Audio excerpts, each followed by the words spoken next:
Nike spent years pushing a very clear idea: sell more through Nike and depend less on everyone else. A bigger share of each sale inside Nike stores, a deeper customer connection inside Nike apps, a relationship managed from end to end.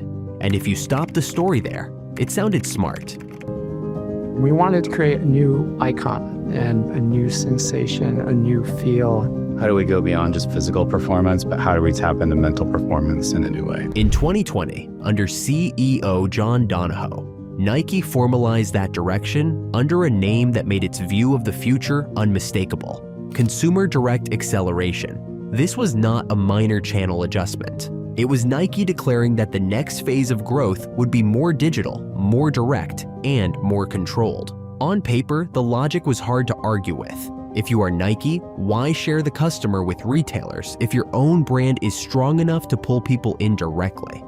Why give away margin? Why let someone else shape presentation, data, merchandising, or even the moment of purchase? So Nike pushed harder into its own ecosystem. More emphasis on its apps, more weight on owned stores, a stronger direct relationship, less reliance on wholesale. And to be fair, this did not come out of nowhere.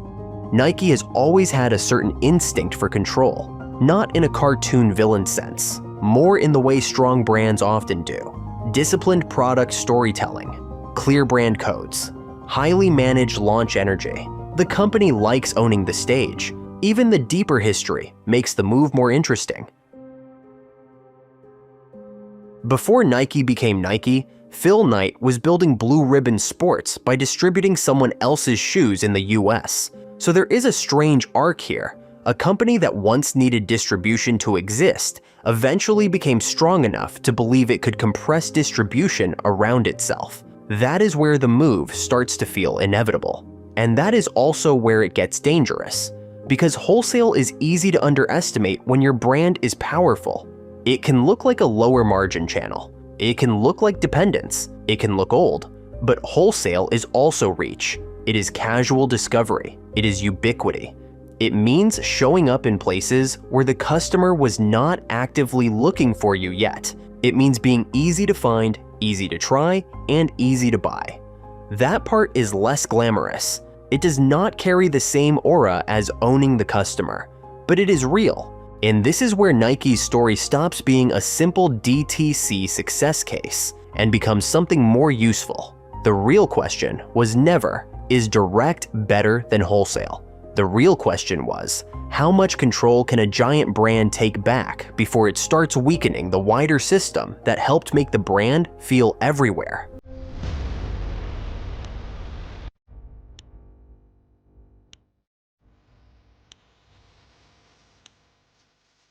By 2024, the clean version of the strategy was getting harder to maintain. In fiscal Q4 2024, Nike reported that Nike Direct revenue was down 8% to $5.1 billion. Wholesale revenue, meanwhile, was up 5% to $7.1 billion. That does not mean Direct was a mistake, but it does mean the simpler story had started to crack. Shares of Nike are in free fall after they missed on revenue last night and cut their full-year earnings guidance. The shares, down 20%, are on pace for their worst day ever. The plunge wiped out $28 billion of Nike's market cap. This stock is cut in half since the all-time high in November of 2021. Like, what's happening? Is competition eating their lunch? I mean, that's pretty clear to me. If the future was supposed to become more direct and less dependent on partners, why was wholesale now doing relatively more of the visible work? That is where the story becomes much more human. Because companies do not usually change their tone unless reality has started pushing back. And Nike did start to correct. In September 2024, Nike replaced Donahoe with Elliott Hill, a Nike veteran who had spent more than 3 decades inside the company. Reuters reported that investors saw Hill as the kind of leader who could help repair retailer relationships after a strategy that had leaned too hard into direct selling through Nike's own stores and website. That detail matters more than it looks. Donahoe represented one version of Nike's future. Digitally optimized, more centralized, more system-led. Hill represented another. Still modern, still commercial, but more aware of the broader marketplace. more aware that a sports brand is not just an app with shoes attached. It still lives in retail space, in wholesale energy, in partner ecosystems, and in physical discovery. Then came one of the clearest signals in the whole story. In 2025, Nike decided to return to selling directly on Amazon after leaving in 2019. Reuters reported that the move was part of a broader effort under Hill to regain market share and widen Nike's presence again. That is not a tiny footnote. That is a strategic admission, because Amazon is almost the opposite of the fantasy of total brand control. It is massive, it is messy, it is not fully yours, and Nike still went back. So what was really happening? Nike did not suddenly discover that direct was bad. It discovered that control and coverage are not the same thing. That distinction is the whole video. Control gives you cleaner economics, cleaner presentation, and cleaner data.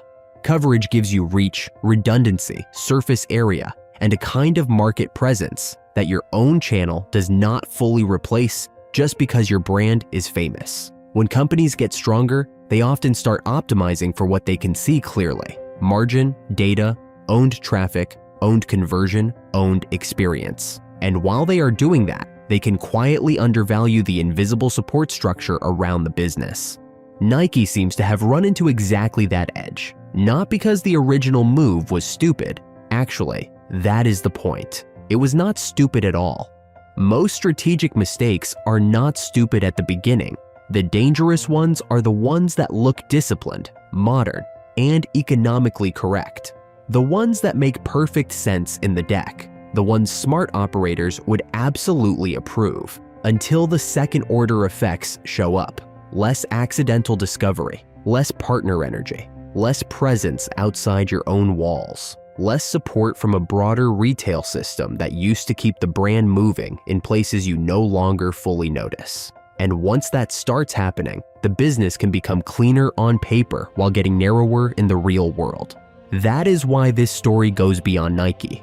Creators do this, founders do this, brands do this. They want to own everything. Own the audience, own the funnel, own the transaction, own the relationship. Sometimes that is exactly right.